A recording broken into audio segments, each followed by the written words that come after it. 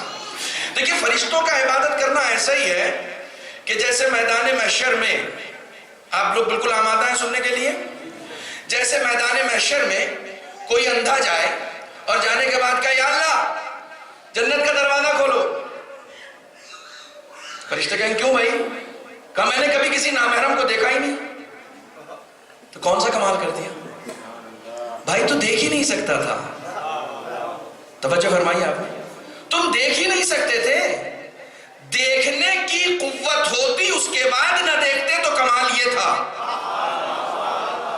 تمہارے پاس آنکھیں ہی نہیں تھی جو تم دیکھتے، یعنی جس گناہ کو کرنے کی صلاحیت ہم میں نہیں ہے، اگر وہ گناہ ہم نہ کر کے خود پر فخر کریں تو ہم نے کوئی تیر نہیں مارا ہے۔ ہمیں اس چیز پر افتخار کرنا ہوگا کہ جس گناہ کو ہم کر سکتے ہیں۔ مثلا کئی مرتبہ لوگ دعائیں کرتے ہیں اور یہ کہتے ہیں کہ صاحب یہ تو کوئی گناہ نہیں ہوا، یہ تو چھوٹا سا گناہ ہے، اتنا سا جھوٹ تو چلتا ہے۔ توجہ فرمانے، کئی مرتبہ ہم چھوٹے چھوٹے گناہوں کو جان بوجھ کے چھوٹا کہتے ہیں، جبکہ حقیقت میں وہی گناہ جسے ہم چھوٹا سمجھ رہے ہوتے ہیں وہی گناہ بہت بڑا گناہ ہوتا ہے، کیونکہ چھوٹا یا بڑا گناہ ہماری فکر سے ہوتا ہے۔ گناہان کبیرہ کی ایک پوری فہرست آیت اللہ دستغیب شیرازی نے اپنی کتاب گناہان کبیرہ میں لکھی ہے کہ یہ گناہ کبیرہ ہے، لیکن ایک مرتبہ ہم ایک گناہ کرتے ہیں اسے چھوٹا سمجھ کے کرتے ہیں، نہیں اتنا تو چلتا ہے، اب اتنا تو ہم کر ہی سکتے ہیں نا۔ ہم ان لوگوں کی طرح تو نہیں ہیں کہ جو گردنیں کاٹ رہے ہیں اور ظلم، کیا مطلب وہ بھی کرنا تھا؟ یعنی وہ بڑے بڑے گناہ بھی انجام دینے تھے۔ ایک انسان موازنہ کرتا ہے۔ دیکھیں کئی مرتبہ ایسا ہوتا ہے کہ ہم اپنا موازنہ چوروں، اٹھائی گیروں اور ڈاکوؤں سے کرتے ہیں۔ جب ہم ان سے اپنا موازنہ کرتے ہیں تو اپنے آپ کو اچھا پاتے ہیں۔ خدا بند عالم نے اہل بیت کو بھیجا کیوں؟ خدا بند عالم نے یہ اتنی عظیم ہستیاں بھیجی کیوں؟ کیونکہ جب اپنا موازنہ کرنا ہو تو اٹھائی گیروں سے مت کرنا، ان عظیم ہستیوں سے کرنا، ان عظیم ہستیوں سے کرنا۔ تمہارا موازنہ ان چوروں اور اچکوں سے تھوڑی ہے۔ تم صاحب علم و فضل ہو، تم صاحب کمال ہو، تمہاری فطرت بالیدہ ہے، تمہارے پاس شعور ہے۔ توجہ فرما رہے ہیں، ہمیشہ اپنا موازنہ اچھوں سے کریں۔ جب اچھوں سے کریں گے تو خود کو اچھا نہیں پائیں گے۔ کئی مرتبہ ایسا ہوتا ہے، ہمارے یہاں تہذیب دعا ہے، جناب فاطمہ زہرا سلام اللہ علیہا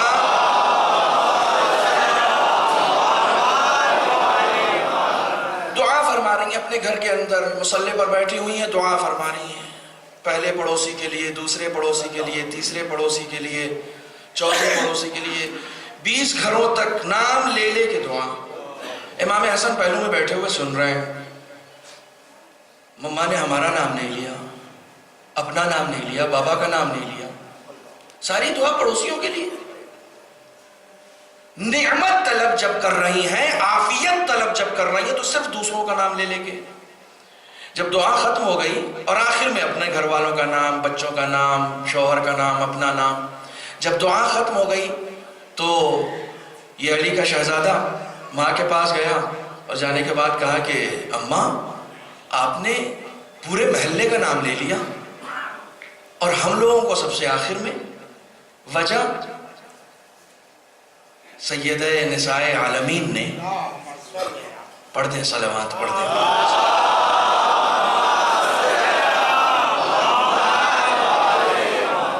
کائنات کی شہزادی نے ایک جملہ ارشاد فرمایا، یہ جملہ حدیثوں میں نقل ہے کہ جب طلب نعمت کرو، کسی کے لیے کچھ مانگنا ہو، دیکھیں تہذیب دعا ہمیں سکھائی جا رہی ہے۔ خدا بند عالم کی بارگاہ میں مانگنے کا سلیقہ ہمیں سکھایا جا رہا ہے۔ کہا جب کسی کے لیے کچھ مانگو تو پہلے دوسروں کے لیے مانگو۔ دیکھیں خلافت انسانی سمجھانے کی کوشش کر رہا ہوں۔ جب کچھ مانگنا ہو تو پہلے دوسروں کے لیے مانگو، پھر اس کے بعد اپنے لیے مانگو۔ تو جو عطا کرنے والا ہے نا، وہ یہ دیکھتا ہے کہ دوسروں کی فکر کرنا خدا کا کام ہے، دوسروں کی فکر کرنا خدا کا کام ہے۔ روئے زمین پر بیٹھا ہوا کوئی شخص اگر دوسروں کی فکر کر رہا ہے تو خدا کہتا ہے جو میرا کام ہے وہ میرا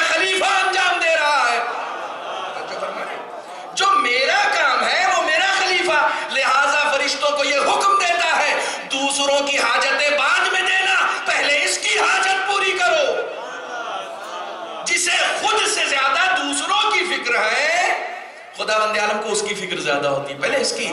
بیٹا یا بنیا الجار ثم الدار، کتنا چھوٹا سا جملہ ہے، ہمیشہ یاد رہے گا آپ کو. الجار، جار کا مطلب پڑوسی، الجار ثم الدار، بیٹا پہلے پڑوسی پھر گھر. کائنات کی شہزادی نے دعا مانگنے کا سلیقہ بتایا. جب کچھ طلب کرنا ہو تو پہلے دوسروں کی فکر کرو. خیر مانگ رہے ہو تو پہلے دوسرے پیش نظر رہیں، پڑوسی پیش نظر رہیں، پھر اپنی فکر کرو. کتنا بڑا میسج ہے. اگر اس طریقے سے کوئی اس کی خلافت کا حق ادا کرے تو نہ صرف یہ کہ کسی کا حق مارا نہیں جائے گا بلکہ ہر ایک کا حق حقدار کو پہنچ جائے گا. ہر ایک کا حق حقدار کو پہنچ جائے گا، کسی کا حق مارا بھی نہیں جائے گا اور دوسرے کا حق اس تک. جب انسان دوسروں کی فکر اپنے سے زیادہ کرے، ٹھیک ہے. ہمارے یہاں مثالیں اور محاورے بنائے جاتے ہیں، شیخ اپنی اپنی دیکھ، اپنی اپنی نہیں دیکھ. اپنی اپنی دیکھتے وہ ہیں جو خود غرض ہوتے ہیں. جو خدا کا خلیفہ ہوتا ہے، جیسے خدا کو سب کی فکر ہے ویسے ہی اس کے خلیفہ کو بھی سب کی فکر ہونی چاہیے. آج ایک ملک کا مذہبی رہنما اگر چیخ چیخ کر اتحاد کی دعوت دے رہا ہے تو اپنی سیفٹی کے لیے تھوڑی دے رہا ہے، اسے جیسے اپنے ملک کے مسلمانوں کی فکر ہے ویسے ہی تمام ممالک کے مسلمانوں کی فکر ہے. تو جو خدا کا خلیفہ ہوتا ہے وہ اپنے سے زیادہ دوسروں کی فکر کیا کرتا ہے. ایک صلوات پڑھیں محمد و آل محمد.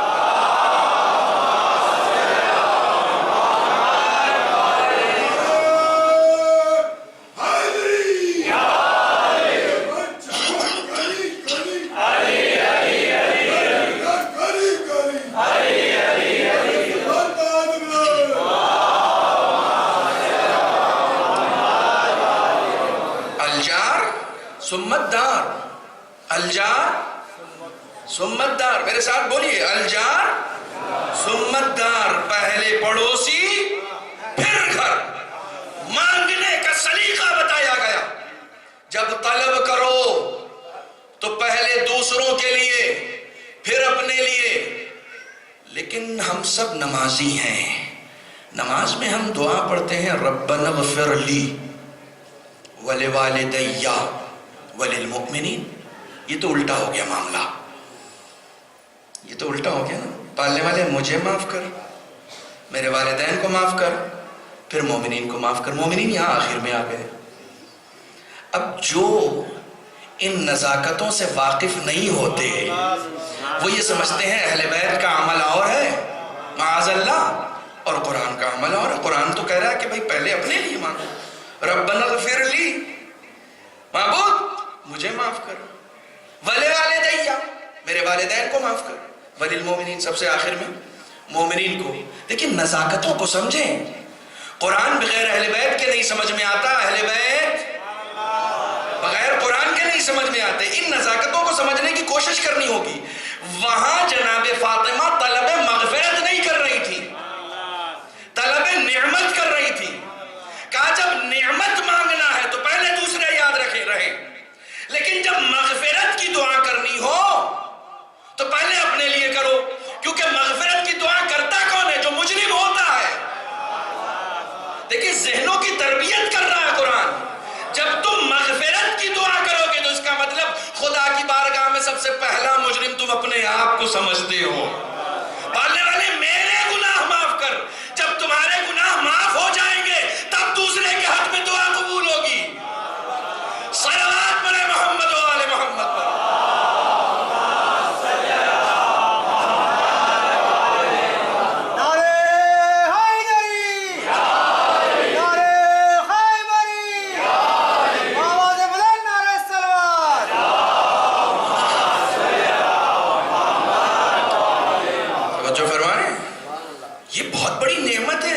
انسان یہ نہ سمجھے کہ ہم دوسروں کے لیے مانگ کا یہ مرتبہ ہوتا ہی ہے ایصال ثواب کی مجلس کر رہے ہیں تو بس میرے ابا کے علاوہ کسی کا فاتحہ نہیں ہونا چاہیے، پیسے ہم نے خرچ کیے، ثواب ان کو ملے گا.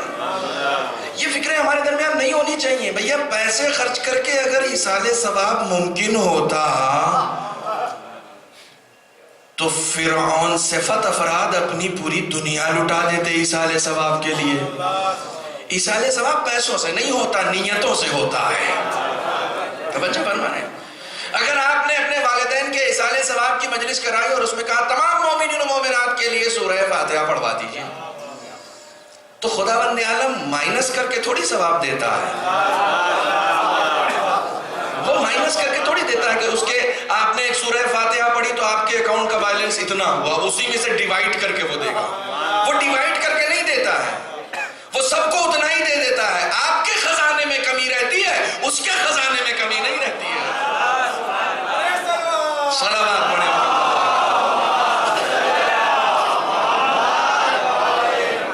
آپ کی ایک سورہ فاتحہ ایک ہی سورہ فاتحہ ہوتی ہے، لیکن اگر آپ 100 مومنین کا نام لے لیتے ہیں تو اس کے یہاں جا کے وہ 100 ہو جاتی ہے. وہ ڈیوائیڈ کر کے نہیں دیتا ہے، وہ پلس کر کے دیتا ہے. وہ پلس آپ کی نیتوں کو دیکھ کر کرتا ہے. ہر انسان کی قیمت اس کی نیت کی اتنی ہے، اس کے ہمت کی اتنی ہے. جتنی اس کی ہمت ہو، جتنی اس کی نیت ہو، اتنی ہے. لہذا اپنی قدر و قیمت جانے. قدر و قیمت کے حوالے سے بہت ساری حدیثیں مولا کائنات حضرت علی ابن ابی طالب علیہ السلام نے ارشاد فرمایا. ہم مثلا انسان ہیں، خداوند عالم نے ہمیں ایک نعمت دی ہے انسان ہونے کی، اشرف ہونے کی. ہمیں اس کی قدر و قیمت نہیں معلوم. مجھے نہیں معلوم وہ واقعہ میں نے کبھی آپ کے سامنے پڑھا یا نہیں پڑھا کہ جہاں کسی شہر میں ایک فقیر بھیک مانگنے گیا. اب وہ شہر کا سسٹم یہ تھا کہ صبح کی نماز کے وقت ہی دروازہ کھلتا تھا شہر کا. پہلے زمانے میں یہ سسٹم تھا کہ ہر شہر میں دروازے ہوتے تھے، انٹری اسی دروازے سے ہو سکتی تھی. جیسے آج کل بارڈرز ہوتے ہیں، ٹھیک ہے، وہاں شہر میں دروازے ہوتے تھے، پرانے زمانے کی بات ہے. فقیر پہنچا، دیکھا اس نے دروازہ بند ہے. اب وہ انتظار کرنے لگا دروازہ کھولے تو جائیں.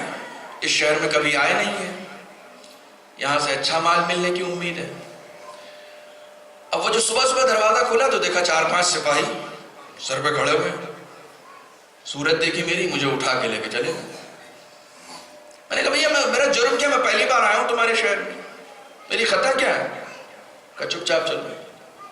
چپ چاپ اسے اٹھا کے لے کے گئے. وہ راستے پر چیختا رہا، چلاتا رہا. آگے تشریف لے آئے آپ لوگ، تھوڑا تھوڑا مجمع پیچھے تک آ گیا ہے، تھوڑا تھوڑا آگے.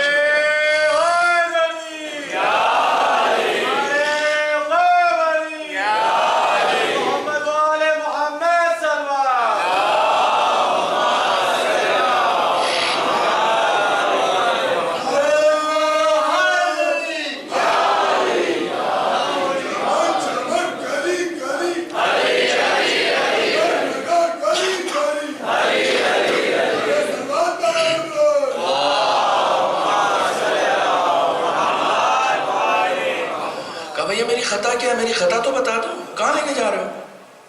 کہا چپ چاپ چلو. چپ چاپ لے کے آئے، اسے دربار لے آئے. تو دربار سجا ہوا، لیکن بادشاہ کی مسند خالی ہے، کوئی بیٹھا نہیں ہے. اور اسے اٹھا کے پکڑ کے بادشاہ کے مسند پہ پٹخ دیا. ایسے بھی کوئی بادشاہ بنائے جاتے. اور اس کے بعد صاحب سب کے سب سارے جتنے بھی سپاہی تھے سر تسلیم خم کر کے کھڑے ہو گئے اور بادشاہ سلامت کی خدمت میں آداب بجانا لانے لگے. اس کے بعد ایک ایک کر کے وزراء کو پیش کیا گیا، یہ آپ کے وزیر خزانہ ہیں، یہ آپ کے وزیر افواج ہیں، اور یہ آپ کے فلاں ہیں. سب نے ادب کیا، تکریم کی، عزت کی، اور ان کو خبر دی گئی کہ آج سے آپ ہمارے اس ملک کے، اس شہر کے بادشاہ ہیں. انہوں نے کہا یہ سسٹم کیا ہے؟ کا سسٹم یہ ہے کہ ہمارے کیلنڈر میں آج کی تاریخ میں جو سب سے پہلا آدمی اس شہر میں آتا ہے ہم اسے بادشاہ بنا دیتے ہیں. ہمیں اس سے مطلب نہیں ہوتا کہ وہ کون ہے اور کیا ہے، وہ ہمارا بادشاہ ہوتا ہے. کہا واہ، مانگنے آئے تھے 4 پیسے اور مل گئی بادشاہت، سلطنت.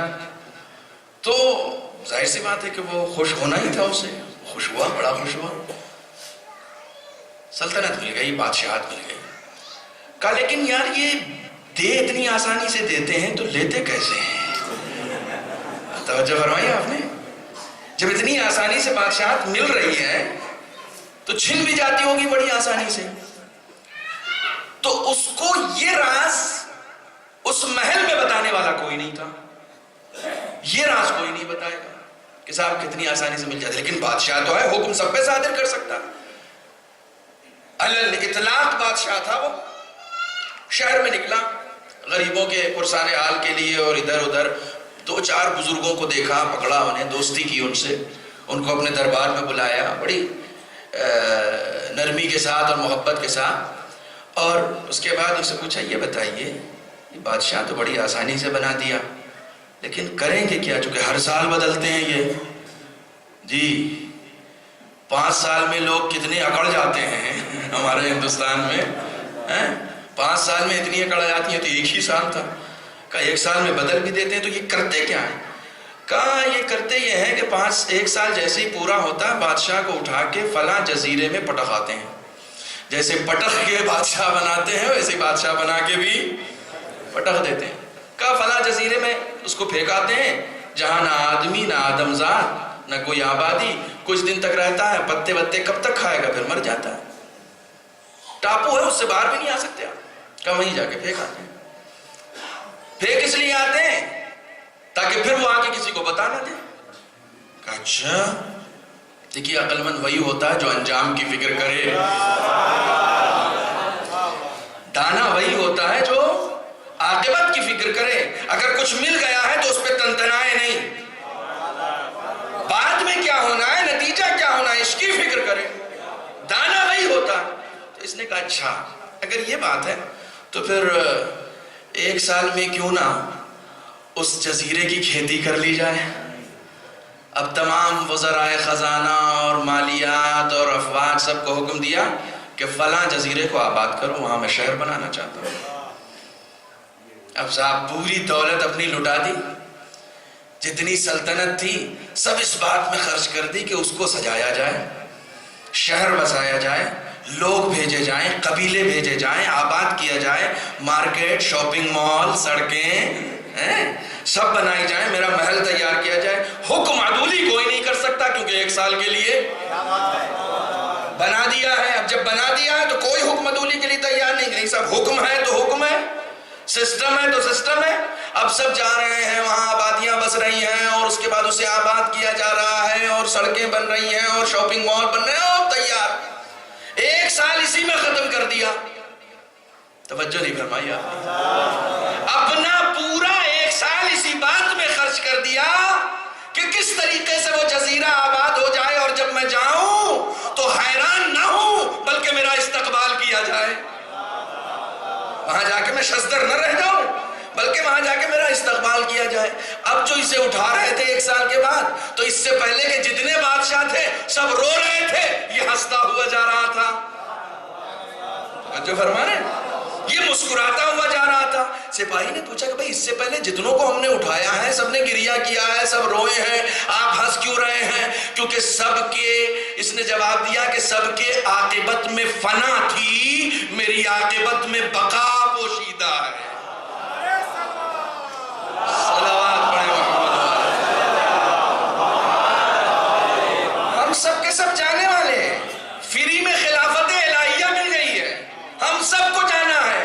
ہم مرد ہیں تو مرد ہونے پہ اکڑ رہے ہیں، ہم شوہر ہیں تو شوہر ہونے پہ اکڑ رہے ہیں، ہم باپ ہیں تو باپ ہونے پہ اکڑ رہے ہیں. خداوند عالم نے خلافت مرد یا عورت کو نہیں دی ہے. خداوند عالم نے عزت صرف مردوں کو نہیں دی ہے. توجہ فرمائیے گا، یہ وہ نکات ہیں جو میرے لیے یہاں عرض کرنا بہت ضروری ہے. خداوند عالم نے عزت صرف مردوں کو نہیں دی ہے بلکہ اس نے کہا کہ ہم نے مرد اور عورت سے تمہیں پیدا کیا ہے. وَإِنَّ أَكْرَمَكُمْ عِنْدَ اللَّهِ أَتْقَاكُمْ. خدا کے نزدیک سب سے زیادہ مکرم وہ ہے جو سب سے زیادہ صاحب تقویٰ ہو، چاہے مرد ہو یا عورت. صلوات پڑھے محمد و آل محمد.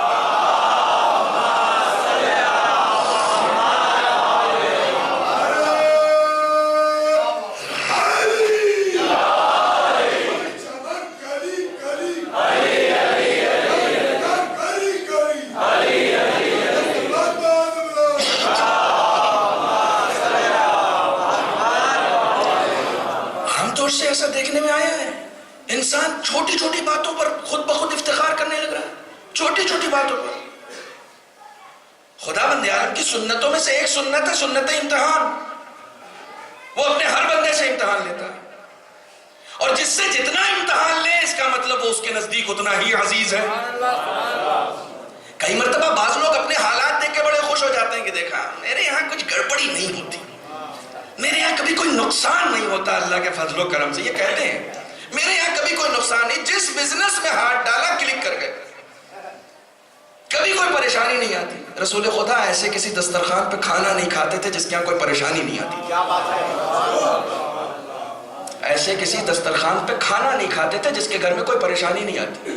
ایک جگہ دعوت میں گئے، کسی نے دعوت کی تھی رسول خدا کی، اس کا وہ مرغیاں پال رکھی تھی اس نے. ایک تو قبول نہیں کر رہے تھے رسول خدا، تو وہ تو رسول ہے نا، وہ تو جانتے ہیں، وہ تو دیوار کے پیچھے بھی کیا ہے جانتے ہیں. وہ پہلے ہی نہیں قبول کر رہے تھے لیکن اصرار کیا. کچھ باتیں حالات کے تحت قبول کرنی پڑتی ہیں. اصرار کیا کہ یا رسول اللہ آئیے. اب رسول خدا گئے. جب گئے تو اس کی ایک مرغی دیوار پہ چڑھی ہوئی تھی، اس نے وہیں سے انڈا دیا.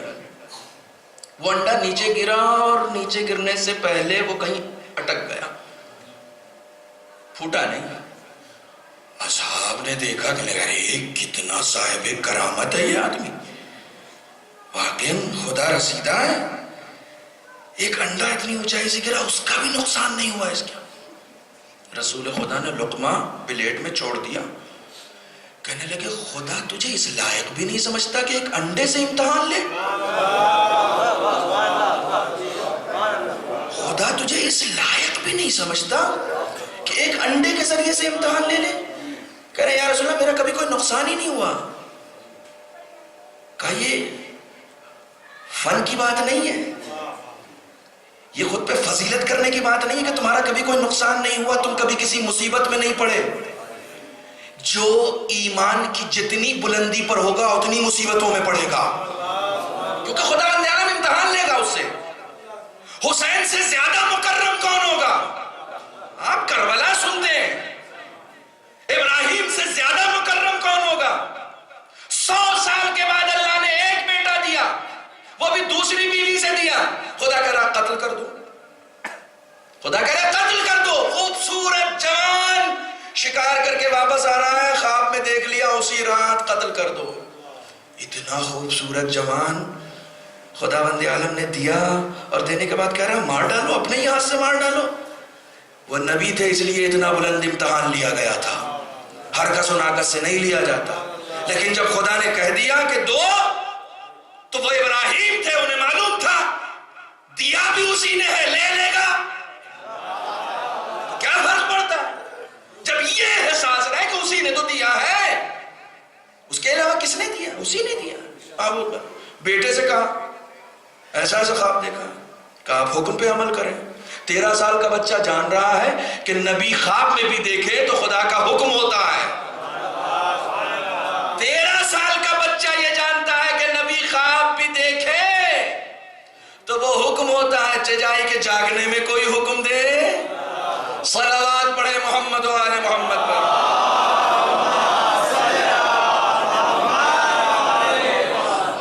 جو فرما رہے ہیں آپ کو جو حکم ملا ہے، ستجدنی انشاء اللہ من الصابرین، آپ مجھے صابروں میں پائیں گے. آپ مجھے صابروں میں، بہت سخت ہے جناب ابراہیم کے لیے، بہت سخت ہے، بہت سخت ہے. خداوند عالم امتحان لیتا ہے. یہ حص امتحانی اپنے اندر پیدا کرو. جب ایگزامینیشن ہال میں جاتے ہو نا تو ایک ڈر ہوتا ہے، پتہ نہیں کیا ہوگا، پتہ نہیں کیا ہوگا، پاس ہوں گے نہیں ہوں گے، سلیکٹ ہوں گے نہیں ہوں گے. انٹرویو دینے جاتے ہو ڈرتے رہتے ہو، ایگزام دینے جاتے ہو ڈرتے رہتے ہو. خدا یہ کہتا ہے اس دنیا میں رہو، ڈرتے رہو، الرٹ رہو. کبھی بھی ہم امتحان لے سکتے ہیں. کھیل کے میدان میں ہوتے ہو، زندگی میں جو کھیل ہوتے ہیں نا، زندگی میں جو کھیل ہوتے ہیں اس میں کتنا الرٹ رہتے. فٹ بال کھیل رہے ہو، ہر وقت الرٹ، نظر ہمیشہ فٹ بال پہ بنی رہتی ہے، الرٹ ہے، بیدار ہے، پتہ نہیں کس وقت کیا ہو جائے. جیسے کھیل کی زندگی میں الرٹ رہتے ہو، زندگی کے کھیل میں بھی الرٹ رہو. جیسے کھیل کی دنیا میں الرٹ رہتے ہو، اس دنیا کے کھیل میں بھی الرٹ رہو، بیدار رہو، ہر وقت. عارف، ایک ایران کے بڑے عارف جناب آقا حق شناس، ان کے پاس کوئی شخص گیا اور جانے کے بعد جیسے ہی گیا تھا کہ انہوں نے کہا کہ اپنی بیوی سے کچھ مت کہنا. میرے بیوی سے کوئی جھگڑا ہی نہیں. معلوم ہوا گھر گیا تو بیوی نے پورا گھر سر پہ اٹھا رکھا تھا. توجہ فرمانا، پورا گھر سر پہ اٹھا رکھا تھا اسے. انہوں نے کہا دیکھو، ایک عارف کو پہلے ہی پتا چل چکا تھا. انسان جب اپنے آپ کو امتحان کی منزلوں میں رکھتا ہے نا تو ہر وقت تیار رہتا ہے، ہر وقت تیار رہتا ہے. پتہ نہیں خداوند عالم کس ذریعے سے ہمارا امتحان لے رہا ہے، کس ذریعے سے. اس پر بات کروں گا انشاءاللہ آگے. میں ابھی جس گفتگو کو لے کر آگے بڑھ رہا تھا میں اسی کو لے کر آگے بڑھوں. آپ ایک صلوات پڑھیں محمد والے.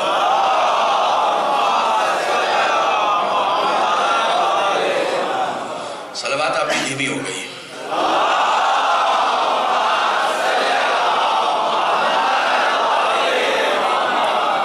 فضیلت اس چیز میں نہیں ہے کہ تم مرد ہو، اس چیز میں کوئی فضیلت نہیں ہے. ان اکرمکم عند اللہ اتقاکم. تم میں سب سے زیادہ مکرم وہ ہے کہ جو سب سے زیادہ پرہیزگار ہو، جو سب سے زیادہ صاحب تقویٰ ہو، مرد ہو یا عورت ہو. ہمارے یہاں ایک ایسے ماحول میں اصل میں دیکھیے سب سے بڑا اثر کیا ہوتا ہے انسان کی زندگی میں؟ سب سے بڑا اثر ماحول کا ہوتا ہے. ہم جس ملک میں رہ رہے ہیں وہاں ساری دنیا اسلام والوں سے کہتی ہے کہ عورتوں کو برابر کے حقوق دو، عورتوں کے برابر کے حقوق دو، جبکہ وہ خود نہیں دیتے. اور سب سے زیادہ حقوق اگر کہیں ملتے ہیں تو اسلام میں ملتے ہیں، اور سب سے کم حقوق اگر کوئی ادا کرتا ہے تو وہ مسلمان ہے. کیوں؟ اس لیے کہ عمل ہی نہیں ہے. میں اکثر ہی کہتا ہوں کہ اسلام کو پڑھنا ہو تو مسلمانوں کو مت دیکھو، کتابوں میں پڑھو، کیونکہ ہمارے عمل ٹیلی نہیں کر رہے ہیں. ہم اس اسلام کے ماننے والے ہیں جہاں بیٹی کے احترام میں رسول کھڑا ہو جاتا ہے. اتنی عزت ہے ایک بیٹی کی، اتنی عزت ہے. میرے صدقے جناب ام البنین جیسی شخصیت، جناب عقیل رشتہ لے کر جا رہے ہیں، علی سے شادی ہے. فاطمہ کلابیہ نام تھا.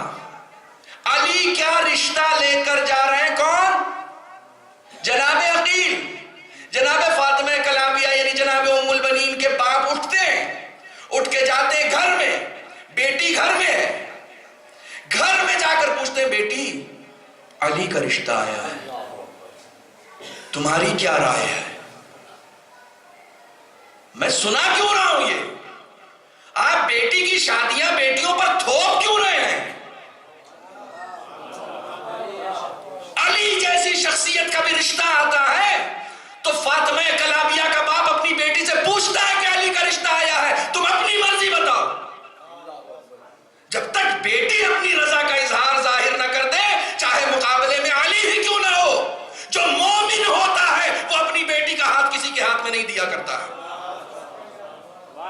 جو مومن ہوتا ہے. ہم اپنے دوسرے سرکمٹانسز کو صحیح کرنے کے لیے اپنے بچوں کو کیوں قربان کریں؟ کیونکہ وہ بیٹی ہے، کیونکہ وہ بیٹی ہے. اسلام میں ایک خاص عزت ہے. یہ بار بار جو مولوی نکاح پڑھتا ہے یہ نکاح سے پہلے کیوں جاتا ہے؟ اجازت لینے کے لیے. یہ اس لیے جاتا ہے تاکہ پتہ چل جائے کہیں تھوپا تو نہیں گیا ہے، زبردستی تو نہیں ہے. کوئی زبردستی نہیں ہے، کوئی زبردستی نہیں ہے. میں تو کئی گھروں میں جھگڑے کرا چکا ہوں.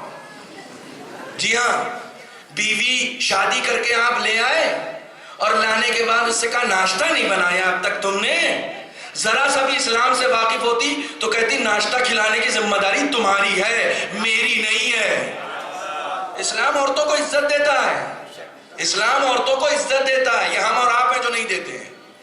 اسلام عورتوں کو عزت دیتا ہے. آپ نانو نفتے کی ذمہ داری آپ کی ہے.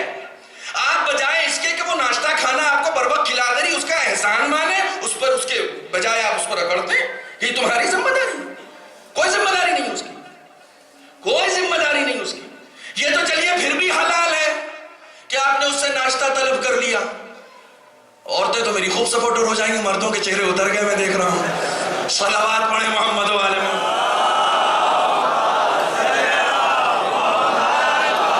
مولانا تو 2 دن بعد پڑھ کے چلے جائیں گے.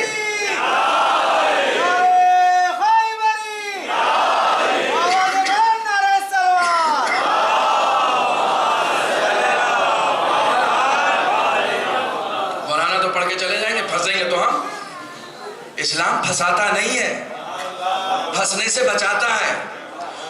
خیرکم خیر لأہلہ، رسول اسلام کی حدیث ہے. پوری دنیا میں اچھا ہونے کی کوشش کر رہے ہو، اپنے گھر میں اچھے ہو جاؤ. رسول اسلام کا ارشاد ہے تم میں سب سے بہتر وہ ہے جو گھر میں اچھا ہو. جو اپنے گھر میں اچھا نہیں ہے وہ باہر اچھا نہیں ہو سکتا. پہلے اپنے گھر میں تو آئیڈیل بنو نا. اپنے گھر میں کوئی حق نہیں ہے، کوئی حق نہیں ہے، کسی شوہر کو یہ حق نہیں ہے کہ وہ اپنی بیوی پر کسی طرح کا حکم چلائے. کسی طرح کا. کسی عورت پر بھی اسی طریقے سے حق نہیں ہے کہ اپنے شوہر کی نافرمانی کرے. دیکھیے کتنی زبردست سبحان اللہ آ رہی ہے. صلوات پڑھیں محمد و آل محمد. مجھے معلوم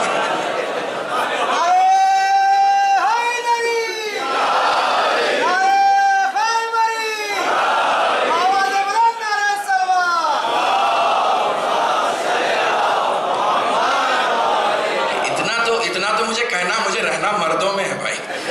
صلوات پڑھیں محمد والے.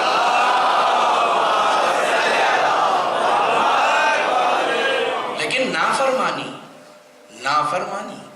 ٹھیک ہے. اب نافرمانی کس چیز کی ہو سکتی ہے؟ جن چیزوں کو خدا نے حرام کیا ہے وہی. اپنی طرف سے کوئی چیز اپنی بیوی پہ حرام مت کر دینا، اپنی طرف سے کچھ مت تھوپ دینا جو خدا نے حرام کیا. ہمارے پاس اکثر ہر صنف کے لوگ آتے ہیں سوال کرنے کے لیے. میں انہیں سمجھاتا ہوں آپ اپنی جگہ اپنے دین میں اسٹرانگ رہو.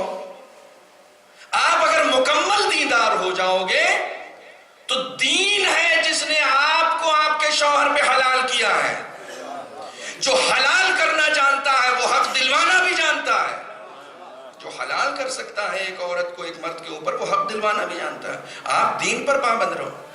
آپ یہ چاہو گے کہ آپ خود دین پر پابند نہ رہیں اور شوہر جو ہے وہ صرف دین پر پابند رہے تو یہ بھی نہیں ہو سکتا. دین کی پابندی ہر مرد اور عورت. ہن لباس لکم وانتم لباس لہن. مرد اور عورت کے لیے قرآن کی آیت ہے. میں اکثر کوشش کرتا ہوں خطابت نہ کروں، قرآن سناؤں. عورت مرد کے لیے لباس ہے، مرد عورت کے لیے لباس ہے. کبھی ان آیتوں پر غور کیا کریں. کیا کہہ رہی آیت؟ لباس کا کام کیا ہے؟ لباس کا کام کیا ہے؟ ایک اس لباس کے مفہوم کو اگر سمجھ جاؤ تو عورت اور مرد کے رشتے میں کبھی کھٹاس نہیں آئے گی. صرف ایک لباس کا مفہوم. لباس ہمیشہ موسم کی مناسبت سے ہونا چاہیے.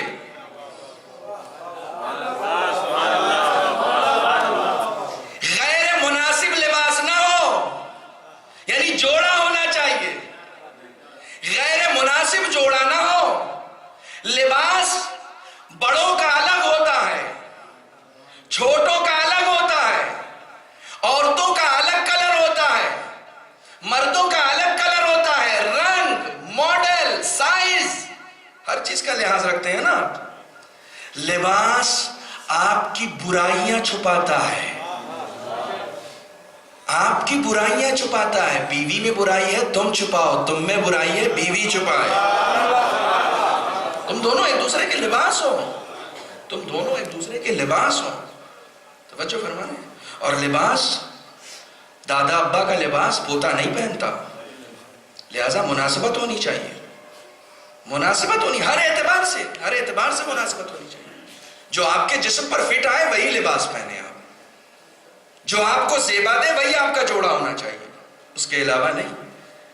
چنانچہ افضلیت مرد عورت ان سب میں نہیں ہے. رسول اسلام نے آ کے یہی سب تو مٹایا ہے.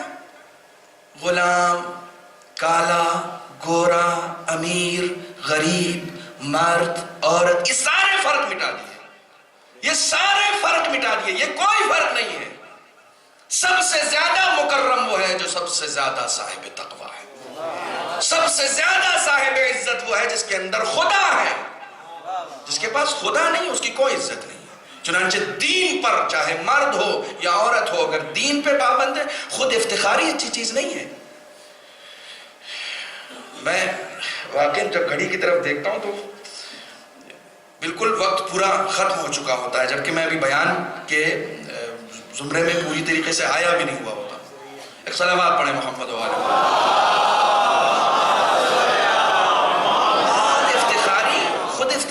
اچھی چیز نہیں ہوتی ہے. خود پہ فخر کر رہے ہیں, خود پہ ناز. کس چیز پہ ناز کر رہے ہو؟ سب سے بڑی بیماری انسان کی یہ ہے کہ وہ خود پہ ناز کرے. سب سے بڑی بیماری, سب سے بڑی کمزوری. دیکھیے, ہاسپٹل وہی جاتا ہے جو خود کو مریض سمجھے, جو اپنے آپ کو صحت مند سمجھتا ہے. کبھی اپنا علاج نہیں کراتا, کبھی اپنا علاج نہیں کرتا. ہم اس خوش فہمی میں کیوں ہیں کہ ہم صحت مند ہیں؟ جب تک انسان مرض سے آشنا نہیں ہوگا, اس وقت تک علاج کے در پر. ایک انسان جب اپنے آپ کو پہلے سے اچھا سمجھنے لگے گا تو اچھا بننے کی فکر کیسے کرے گا؟ ہم پہلے سے سوچ رہے ہیں ہم تو بہت اچھے ہیں, ہم تو بہت اچھے ہیں. یہ فکر انسان کو خراب کر دیتی ہے. آیت اللہ بہاؤالدینی کے پاس ایک صاحب ایران میں پارلیمنٹ کے الیکشن تھے, تو وہ ایم پی کا الیکشن لڑنا چاہ رہے تھے. بہت توجہ رکھیے گا, ایم پی کا الیکشن لڑنا چاہ رہے تھے. تو وہ آیت اللہ بہاؤالدینی کے پاس گئے, ان کے آرام کا وقت تھا, بڑی ضد کی. اب یہ ہمارا ہندوستان ہے, یہاں پر بھی تو لوگ سادھوؤں سے آشیرواد لینے جاتے ہیں نا الیکشن سے پہلے. تو وہاں آشیرواد لینے نہیں گئے, وہ مشورہ کرنے گئے کہ میں الیکشن میں کھڑا ہونا چاہ رہا ہوں, تو آپ کی کیا رائے ہے؟ خیر بمشکل ان کو ملاقات کا وقت دیا, چونکہ ان کے آرام کا وقت تھا, لیکن کہا تھا بس 2 منٹ آپ کا لیں گے پھر چلے جائیں گے. انہوں نے کہا بلا لو. آئے وہ, تو انہوں نے کہا کہ میں الیکشن میں کھڑا ہونا چاہ رہا ہوں تہران کی فلاں سیٹ سے, تو آپ کی کیا رائے ہے, کیا مشورہ ہے؟ میں نے سوچا اپنے وقت کے عالم سے بھی مشورہ لے لوں. بہت توجہ, بہت توجہ دوستو. تو آیت اللہ بہاؤالدینی نے کہا کہ اگر آپ کو یہ لگتا ہے کہ آپ دوسروں سے بہتر کام کر سکتے ہیں تو آپ بولیں, تو آپ الیکشن نہیں لڑ سکتے. اگر آپ کو یہ لگتا ہے کہ آپ دوسروں سے بہتر کام کر سکتے ہیں تو آپ الیکشن نہ لڑیں.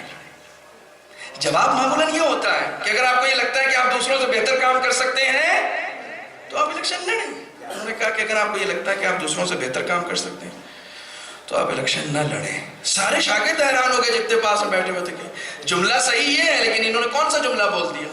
ہمارے علماء کی باتیں لوگوں کی سمجھ میں نہیں آتی ہیں, یا امہ کی باتیں کیا سمجھ میں آئیں گی؟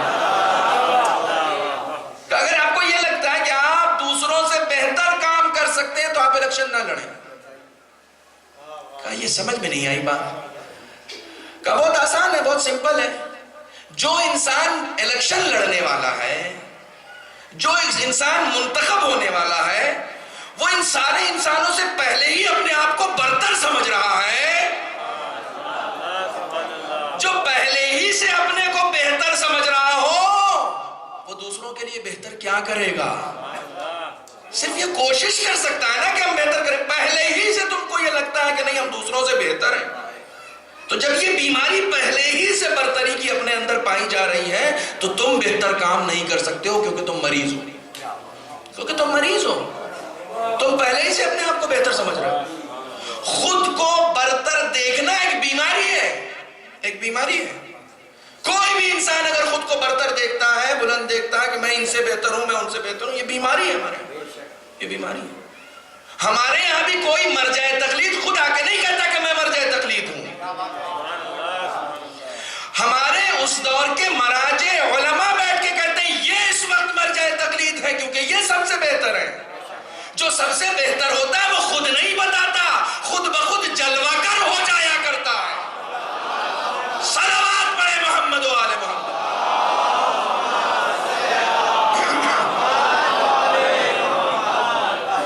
خود بخود جلوہ گر ہو جاتا ہے. جہاں اچھائی ہوگی, جہاں حق ہوگا, جہاں بلندی ہوگی, بلندی کبھی بتائے گی کہ میں بلند ہوں, روشنی کبھی بتائے گی کہ میرے اندر نور ہے. جہاں نور ہوگا وہ خود بخود پتہ چل جائے گا کہ نور ہے. خداوند عالم کی سنتوں میں سے ایک سنت یہ ہے کہ جہاں کہیں بھی حق ہوتا ہے سرفرازی حق کا مقدر ہوتی ہے, سربلندی حق کا مقدر ہوتی ہے. بہت توجہ رکھیے گا. جہاں کہیں بھی حق ہوگا سربلندی حق ہوگا, جہاں کہیں باطل ہوگا, پوری دنیا کیوں نہ ایک طرف ہو جائے, حق اگر تنہا بھی ہوگا تو سرفراز ہوگا۔ ہم کربلا والے ہیں، ہم سے اچھی طریقے سے سمجھ کون سکتا ہے ان باتوں کو؟ دنیا نہیں سمجھ پائے گی ان باتوں کو۔ دنیا کو لگتا ہے سپر پاورز کے پیچھے چلنا حق پرستی ہے۔ ہمیں یہ معلوم، ہم کربلا والے ہیں، ہمیں یہ معلوم ہے حق اکیلا ہو کے بھی اکیلا نہیں رہتا، حق تنہا ہو کے بھی تنہا نہیں رہتا، کیونکہ اس کی سنت یہ ہے کہ جب حق جہاں کہیں بھی ہوگا، سرفرازی، یہ میں خطابت تھوڑی کر رہا ہوں، میں اکثر کہتا ہوں میں خطابت نہیں کر رہا ہوں، جاء الحق وزہق الباطل، حق آیا باطل گیا، اس کی سنت ہے، حق جہاں بھی آئے گا۔ یہاں یہ نہیں بتایا گیا کہ حق جب پوری طاقت سمیت آئے، نہیں، حق ہوگا تو طاقت سمیت ہی آئے گا۔ توجہ فرمائیں، جب جہاں کہیں بھی حق ہوگا، دیکھیے عجیب و غریب مثال ہے، یہ عجیب و غریب مثال ہے۔ کسی شاعر نے ایک شعر کہا تھا، مرادلیست بے کفر آشنا کہ چندن بار بے کعبے بردم و بازش برہمن آوردم۔ حیدرآباد کے بادشاہ نے یہ شعر سنا، کسی برہمن کا شعر تھا کہ میرے پاس ایک کفر آشنا دل ہے جس کے اندر کفر ہے، میں اس کو 1000 بار کعبے لے کر گیا لیکن پھر جب آیا تو کافر کا کافر ہی رہا۔ تو ظاہر سی بات ہے کہ بادشاہ سلامت جب یہ شعر سنے تو کعبے کی توہین، خدا کی توہین ان کو نظر آئے، انہوں نے کہا کون ہے جو اس کا جواب دے؟ دربار میں ایک شخص بیٹھا تھا، کہا سعدی نے بہت پہلے اس کا جواب دے دیا۔ کہا کیا؟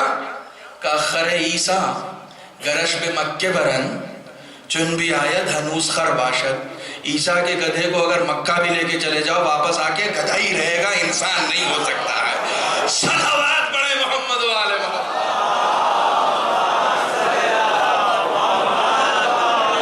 فارسی کا شعر تھا، ہمارے ایرانی بھائی پہلے ہی سمجھ گئے، ایک صلوات اور پڑھے محمد و آل محمد۔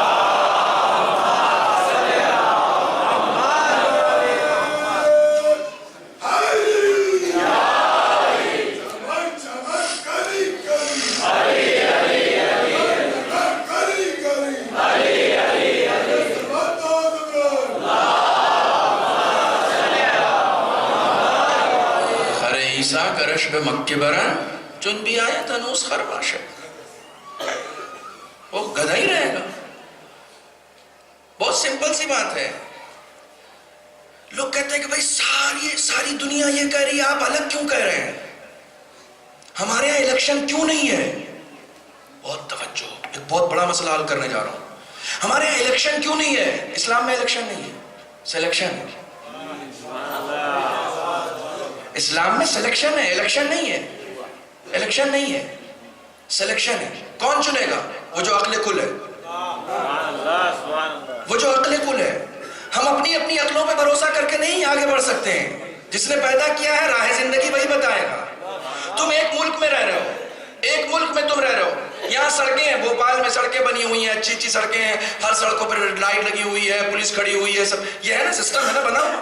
یہ سڑکیں کس نے بنائی ہیں؟ کہا بھوپال گورنمنٹ نے، ایم پی گورنمنٹ نے بنائی ہیں، ایم پی گورنمنٹ نے سڑکیں بنائی ہیں۔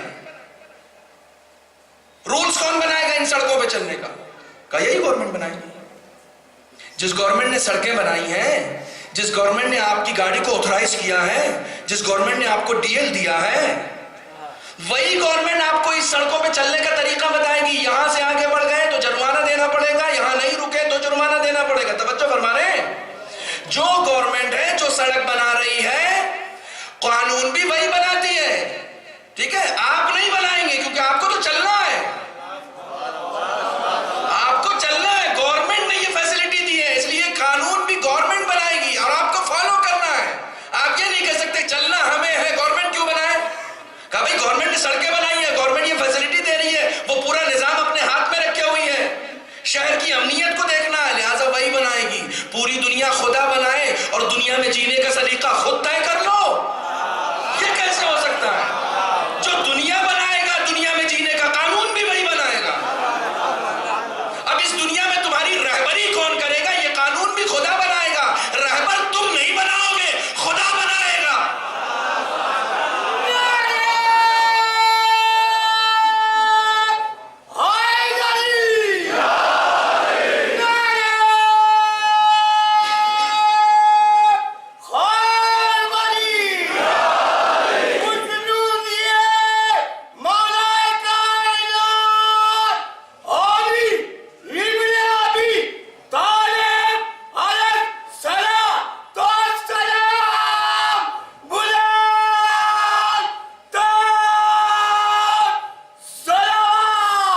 کیا ہو جائے گا؟ 100 گدھوں کی عقلیں ملا کے ایک انسان کی عقل ہو جائے گی؟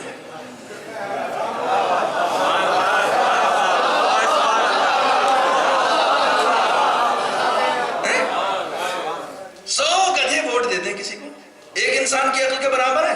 سب انسان مل کے اس عقل کل جیسا فیصلہ کر سکتے ہیں؟ سامنے کی بات ہے، نیچر ہے یہ سب۔ 100 گدھے مل کے ایک انسان کی عقل کے برابر بھی نہیں ہو سکتے۔ تم تعداد دیکھ رہے ہو، اتنی بڑی دنیا ہے، اتنی بڑی آبادی ہے، خداوند عالم نے پوری میجورٹی کو گھاٹے میں بتایا، پوری میجورٹی گھاٹے میں، میجورٹی جا بھی رہتی۔ بھیڑ کا ہمیشہ یہی حال ہے، اسی لیے امام حسین کربلا میں بھیڑ نہیں لے گئے تھے۔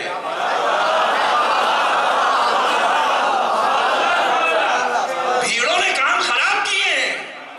قیام مخلصوں کے ذریعے سے آتا ہے، مخلصوں کے ذریعے سے قیام ہوتا ہے، بھیڑ سے نہیں ہوتا۔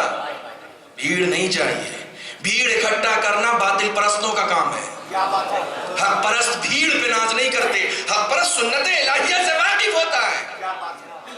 سب جھوٹے مل کے ایک سچے کا مقابلہ نہیں کر سکتے، ایک سچ ہزاروں جھوٹ پر بھاری پڑتا ہے۔ یہ آج فلسطینی ہاتھوں میں غلیل لے کر ٹینک اور تفنگ اور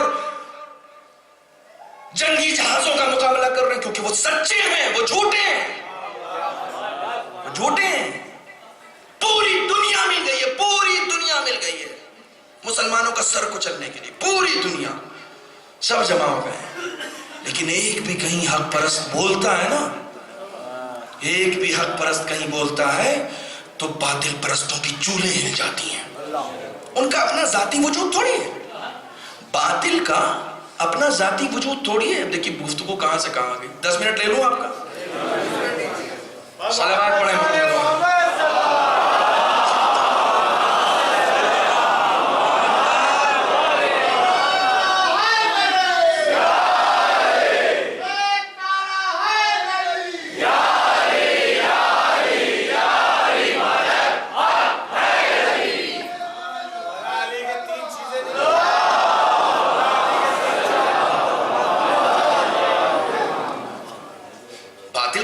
ذاتی وجود تھوڑی ہے، ذاتی وجود کسے کہتے ہیں؟ اپنا ہے۔ جیسے علم کا اپنا ذاتی وجود ہے۔ ذاتی وجود اس کا ہوتا ہے جو خود کو پہچانوانے کی صلاحیت رکھے، خود کو پہچانوا سکتا ہے، میں ہوں۔ باطل کو پانی کے بلبلوں سے تعبیر کیا گیا ہے۔ بلبلے جتنی دیر میں خود کو پہچانوائیں گے اتنی دیر میں پھوٹ جائیں گے، ان کا اپنا ذاتی وجود ہی نہیں ہے۔ ذاتی وجود کس کا ہے؟ پانی کا، جس کے اوپر وہ اچھل رہے ہیں۔ باطل بھی حق کا سہارا لیتا ہے اپنے آپ کو پہچانوانے کے لیے، حق کا سہارا لیتا ہے۔ اس کے پاس اپنا پیر ہی نہیں ہے کہ کھڑا ہو سکے۔ بہت توجہ کیجئے گا، یہ بہت سخت بحث ہے۔ باطل کو خود کو پہچانوانے کے لیے اس کے اندر صلاحیت ہی نہیں پائی جاتی کہ وہ خود کو پہچانوا سکے۔ علم ہے، پہچانواتا ہے خود کو، حق ہے، وہ علم حق ہے، ٹھیک ہے۔ اپنا ذاتی وجود ہے علم کے پاس، جہل کے پاس ہے۔ یہ ذاتی وجود سمجھاؤں بچوں کو میں؟ ذاتی وجود کیا ہوتا ہے؟ علم کا اپنا ذاتی وجود ہے۔ کیونکہ ذاتی وجود ہے اس لیے علم دینے کے لیے جگہ جگہ پر مدرسے، یونیورسٹیاں، کالجز، اسکولز بنائے گئے ہیں۔ اس کا ذاتی وجود ہے۔ اگر جہل کا بھی ذاتی وجود ہوتا تو جیسے علم بانٹنے کے لیے مرکز بنائے گئے ہیں، جہل بانٹنے کے لیے بھی بنائے جاتے۔ آئیے ہم یہاں جاہل بنائیں گے، آئیے ہم جاہل بنائیں گے۔ نہیں صاحب، جاہل کہاں بنائیں گے آپ؟ یہ جہل کچھ ہے تھوڑی، کا کیا ہے؟ عدم علم۔ علم کے دروازے بند کر دو، جہل خود بخود پیدا ہو جائے۔ جہل، اندھیرا، ظلمت، کوئی اس کا اپنا وجود ہے؟ کوئی وجود ہے اس کا؟ اس امام باڑے کو چاروں طرف سے بند کر دیجئے آپ۔ یہ ساری کھڑکیاں سب میں پردے لگا دیجئے، بالکل سالڈ والے پردے جس میں سے ذرا سی بھی روشنی نہ آنے پائے۔ سالڈ والے پردے لگا دیجئے چاروں طرف سے۔ ساری لائٹس بند کر دیجئے، ساری لائٹس بند کر دیجئے۔ یہاں کیا ہو جائے گا؟ اندھیرا۔ ایک چھوٹا سا سوراخ بھی کہیں باقی رہ گیا نا، ایک چھوٹا سا سوراخ سورج کی روشنی چھن چھن کے آئے گی، اپنے آپ کو پہچنوائے گی، میں ہوں، کیوں؟ ذاتی وجود ہے اس کا اپنا وجود ہے۔ توجہ فرما رہے ہیں، چھن چھن کے آئے گی۔ آپ کہیں گے مولانا یہ کوئی بات ہوئی؟ باہر، بہت توجہ رکھیے گا، بہت ظریف نکتہ عرض کر رہا ہوں، باہر نور کثرتوں میں ہے، باہر نور کثرتوں میں ہے، اندر کی ظلمت قلتوں میں ہے۔ میرے جملے پر غور کیجئے گا، اندر کی ظلمت جو ہے وہ قلت ہے، تھوڑی سی ہے، اور باہر نور کثرتوں میں ہے۔ تو وہ تو کثرت تھی جو قلت پہ غالب آ گئی ہے نا۔ آپ یہ سوال اٹھا سکتے ہیں نا، تو یہ ایکسپیریمنٹ رات میں کرنا، آپ اب یہی ایکسپیریمنٹ رات میں کرنا، باہر ظلمت کثرتوں میں ہوگی، باہر کی ظلمت کثرتوں میں ہوگی، اور اندر تم ایک دیا جلا دینا، ایک شمع جلا دینا۔ یہ نور قلت میں ہے نا، تم کھڑکی کھول دو اور ظلمتوں سے کہو اندر آ جائے، دروازہ کھول دو اور کھول کے کہو کہ آؤ اندھیروں اندر آؤ۔ میاں کثرتوں میں ہونے کے باوجود، کربلا سمجھو میں کس طریقے سے عرض کر رہا ہوں، کثرتوں میں ہونے کے باوجود ظلمت خود کو پہچانوا نہیں سکتی۔ تم نے دروازہ کھول دیا تو اس شمع کی روشنی تو باہر چلی جائے گی، باہر کی ظلمت اندر نہیں آ سکتی، کیونکہ شمع کا وجود ذاتی ہے، اندھیرے کا کوئی ذاتی وجود نہیں ہوا کرتا، اس کا کوئی اپنا وجود نہیں، وہ اپنے آپ کو پہچانوا ہی نہیں سکتا، وہ اپنے آپ کو پہچانوا ہی نہیں سکتا۔ باطل کا کوئی وجود نہیں ہے، حق آئے گا باطل نابود ہو جائے گا، قلت میں ہی کیوں نہ ہو۔ اب سمجھ میں آیا کربلا امام حسین نے کیسے فتح کی ہے؟ جب حق ہوتا ہے، جہاں حق ہوتا ہے وہاں صرف فتح مقدر ہوتی، سنت خدا ہے، سنت خدا ہے، جہاں حق ہوگا فتح یابی حق کے مقدر میں آئے گی، باطل کے کیونکہ خدا ساتھ ہے، خدا ساتھ ہے۔ مکے سے امام حسین کربلا جا رہے ہیں، مکے میں دعائے عرفہ پڑھی ہے، ماذا وجدا من فقدک وما الذی فقدا وجد من فقدک وما الذی وجد من فقدک۔ معبود، جس نے تجھے پا لیا اس نے کیا کھویا، جس نے تجھے کھو دیا اس نے کیا پایا، کیا پایا۔ خدا کو پالو، پھر کسی شے کو پانے کی تمنا نہیں ہوگی۔ میرے والد مرحوم، خدا جن جن لوگوں نے دین کی خدمتیں کی ہیں ان کو اس کا صلہ دے۔ غزل کا شعر ہے میرے والد مرحوم مولانا وفا ملک پوری کا، کہتے ہیں سب مانگ لیا تجھ سے مگر تجھ کو نہ مانگا، سب مانگ لیا تجھ سے، ساری دنیا مانگ لی، گھر مانگ لیا، بیٹی مانگ لی، بیٹا مانگ لیا، پیسے مانگ لیے، دولت مانگ لی، عافیت مانگ لی، سب مانگ لیا، سب مانگ لیا تجھ سے مگر تجھ کو نہ مانگا۔ حق یہ ہے کہ توہین دعا ہم سے ہوئی ہے،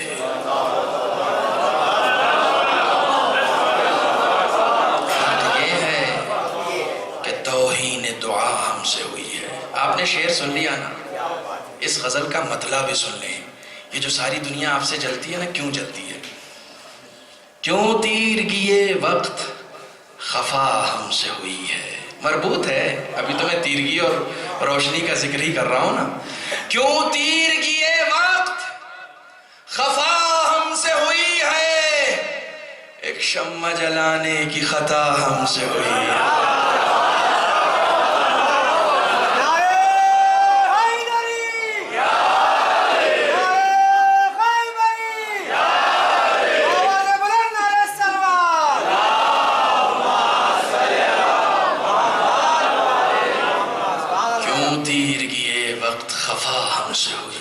ایک شمع جلانے کی خطا ہم سے ہوئی ہے۔ یہ ذکر حسین کی شمع جو ہم نے جلائی ہے نا، اسی سے تو ساری دنیا خفا ہے، اسی سے تو ساری دنیا خفا ہے کہ ہم کیوں کر رہے ہیں ذکر. لوگ چاہتے ہیں بند کر دیں, لوگ چاہتے ہیں بند کر دیں. ایک حج کے لیے جاتا ہے انسان سال میں ایک بار, حکومت چاہتی ہے کس طریقے سے چوس لیں اسے.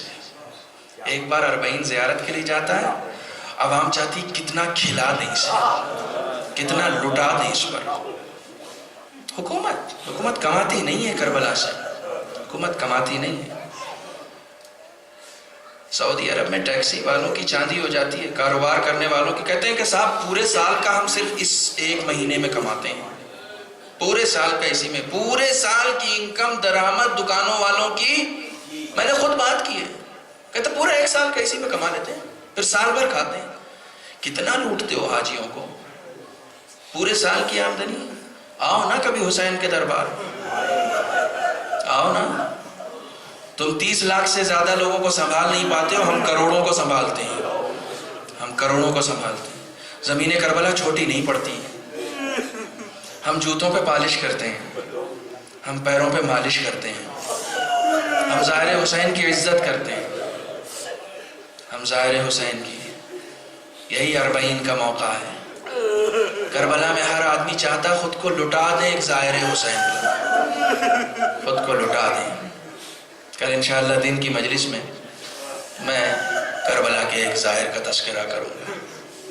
شب جہلم ہے. اللہ اکبر, کتنی مصیبتیں ہیں, کتنی مصیبتیں. ہمارے گھر میں کوئی مر جاتا تو جہلم کا انتظار ہوتا ہے, ان کو بلانا ہے, ان کو بلانا ہے, ان کو دعوت دینی ہے, ان کو دعوت دینی ہے. اعزاء آ رہے ہیں, اقربا آ رہے ہیں, سب سے مل مل کے روتے ہیں, پھوٹ پھوٹ کر گریا کرتے ہیں. جو آتا ہے تعزیت پیش کرتا ہے. اللہ رے زینب کی مظلومی, بھائی کا چہلم آ گیا. زینب کو کوئی دلاسا دینے والا نہیں, زینب کو کوئی دلاسا دینے والا نہیں.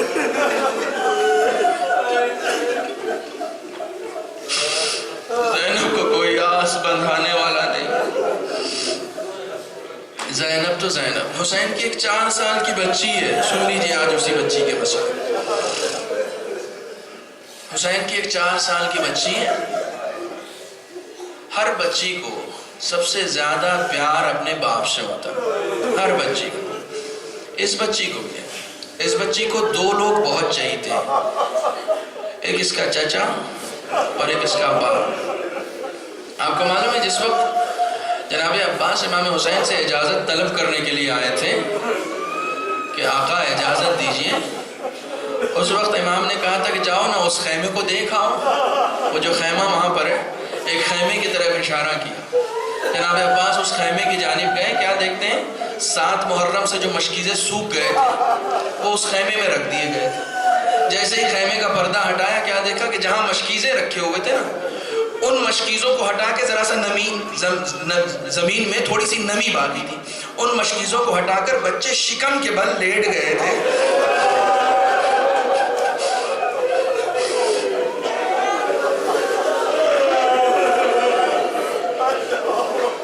تاکہ پیاس کی شدت کچھ کم ہو. اگر مجھ میں توانائی رہی تو میں پڑھ پاؤں گا, تاکہ پیاس کی شدت کچھ کم ہو جائے. جناب عباس نے جیسے یہ منظر دیکھا, اچھا جیسے ہی جناب عباس کے ایک 4 سال کی بچی اٹھی اور اٹھنے کے بعد عباس کے قدموں سے لپٹ گئی.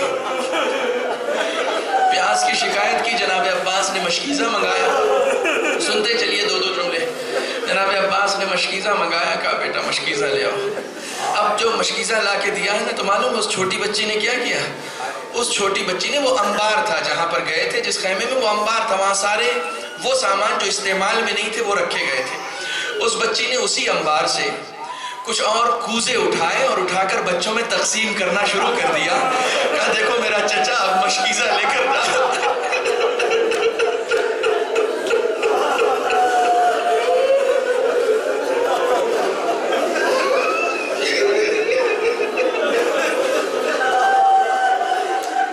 تھوڑی دیر میں اب پانی آ جائے گا, اب میرا چچا جا رہا ہے.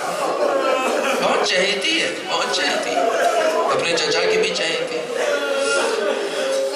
میں صرف اشارے کرتا جاؤں گا, لیکن جس وقت اس کا چچا نہیں آیا نا, اور حسین میدان سے صرف علم لے کر آئے ہیں, 4 سالہ بچی دوڑی ہوئی گئی، اپنے بابا کے قدموں سے لپٹ گئی، کہتی ہے بابا مجھے پانی نہیں چاہیے، میرا چچا مجھے واپس۔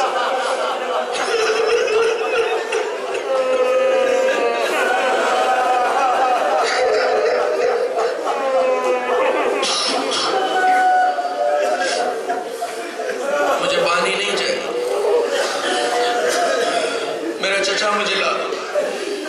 جبکہ اس بچے کو معلوم ہے ابھی صرف چچا گیا، ابھی بابا کو بھی جانا باقی ہے۔ اور جب حسین رخصت آخر کے لیے آئے ہیں تو ایک مرتبہ حسین کا دامن تھام کے جملہ اگر سن سکتے ہو دل پہ ہاتھ رکھ لینا، اولاد والو تمہارے پاس اگر کوئی چھوٹی بچی ہو، جانتے ہو یہ کون بچی ہے؟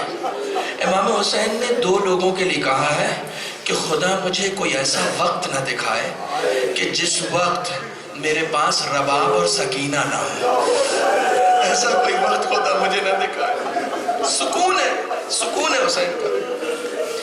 جب حسین رخصت آخر کے لیے آئے ہیں تو یہ 4 سالہ بچی امام کے دامن سے لپٹ جاتی ہے اور اس کے بعد بابا کی طرف دیکھتی ہے۔ معلوم ایک جملہ کہا، اس بے بسی میں کیا جملہ کہہ سکتی ہے؟ ذرا تصور کریں، صبح سے جو گیا ہے نہیں آیا، اب جب بچی بابا سے ملنے کے لیے آئی ہے نا آخری وقت میں، تو حسین کے دامن کو تھام کے کہتی بابا آپ بھی مرنے کے لیے تیار ہو گئے، آپ بھی مرنے کے لیے تیار ہو گئے، خدا آپ کے آنسوؤں کو قبول کرے۔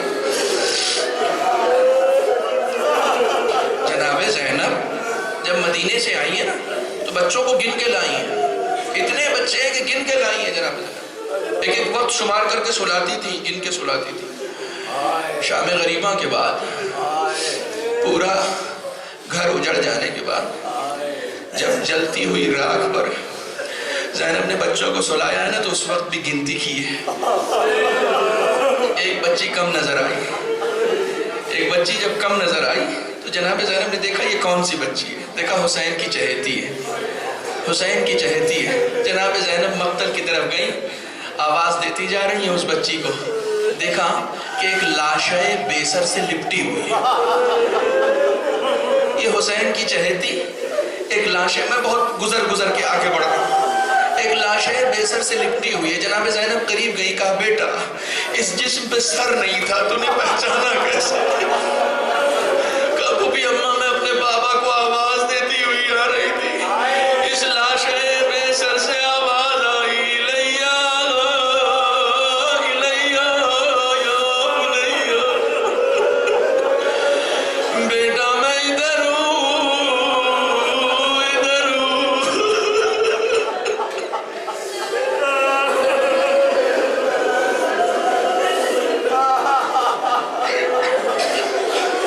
سینے پہ نہیں سوئی، سینے پہ کیسے سوتی ہے؟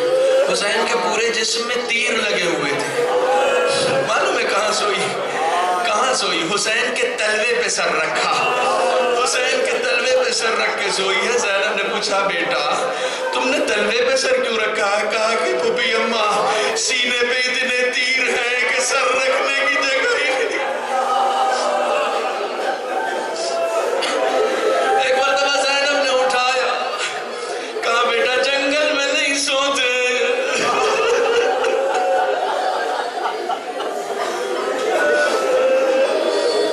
آؤ تمہیں پھوپھی اپنے سینے پہ سلا دے گی، تمہیں پھوپھی اپنے سینے پہ سلا دے گی۔ زینب کو حفاظت کرنی ہے، زینب کو حفاظت کرنی۔ 2 جملے اور سن لیں حسین کی اس شہیدی کے لیے۔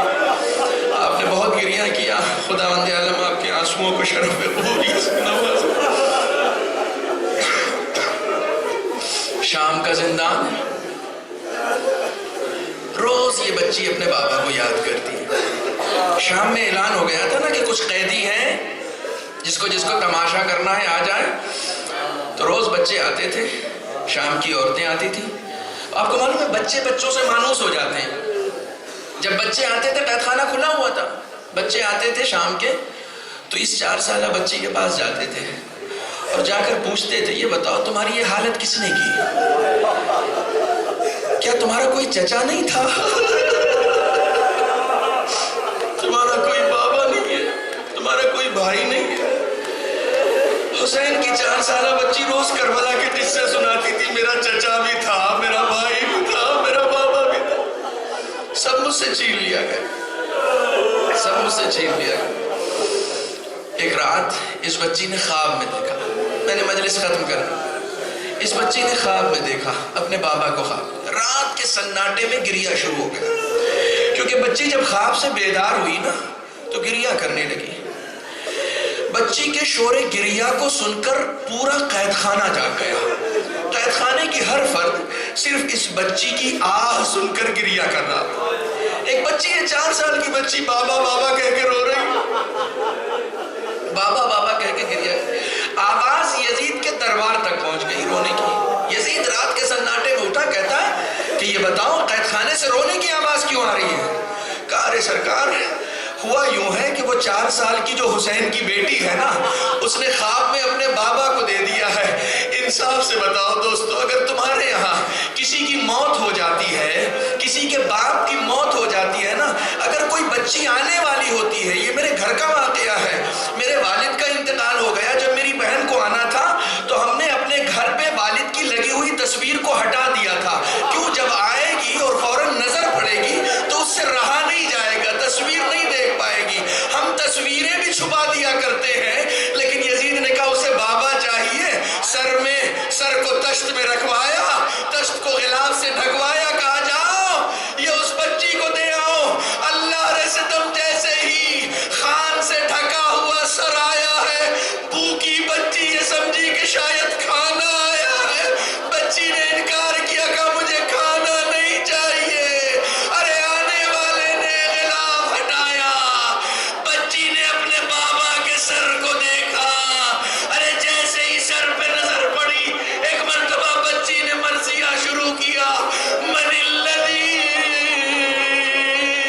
ایتمنی فی صغر سنی، من الذی قطع وریدہ، اے بابا مجھے اس یتیمی میں کہاں چھوڑ کے چلے گئے، الا لعنت اللہ علی القوم الظالمین۔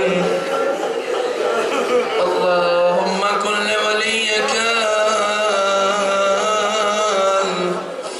حجت ابن الحسن صلواتک علیہ وعلا آبائه فی هذه الساعة وفی كل ساعة ولیا وحافظا وقائدا وناصرا ودلیلا وعینا حتى تسكن ورضك طوعا وتمتعه فيها طويلا۔ بار خدایا امام زمانہ کے ظہور میں تعجیل فرما، معبود بحق محمد و آل محمد۔ اتنے افراد آج شب 40 میں، کل حسین کا چہلو میں، مظلوم کربلا کا چہلو میں، سرور و سید و سردار کا چہلوں میں، اے میرے معبود اس حسین کی شہادت کا واسطہ ہمارے تمام گناہان کبیرہ و صغیرہ کو معاف فرما۔ معبود بحق محمد و آل محمد ہماری عمروں میں جتنی برکتیں باقی ہیں، ہماری لوح تقدیر میں جتنے سن و سال لکھے ہوئے اس میں عمل صالح کی توفیق عنایت فرما۔ معبود بحق محمد و آل محمد ہمیں سچا شیعیان حیدر کرار بنا، ہمیں سچا پیرو رسول اعظم بنا۔ معبود بحق محمد و آل محمد جہاں جہاں بھی مومن مسلمان بستا ہے، جہاں جہاں بھی انسانیت بستی ہے، پالنے والے اس عالم انسانیت کو اپنی حفظ و امان میں رکھ۔ معبود تمام علماء کرام، مراجع عظام، بالخصوص حضرت آیت اللہ خامنئی، حضرت آیت اللہ سیستانی کو طول عمر عطا فرما۔ بحق محمد و آل محمد جتنے بھی گزشتگان ہیں، اس مجلس میں آئے ہوئے جتنے بھی افراد ہیں، ان کے بزرگ اجداد آبا و اجداد جو اس دنیا سے گزر چکے ہیں، پالنے والے سب کی مغفرت فرما، ان کے درجات کو بلند فرما۔ ربنا تقبل منا انک انت السمیع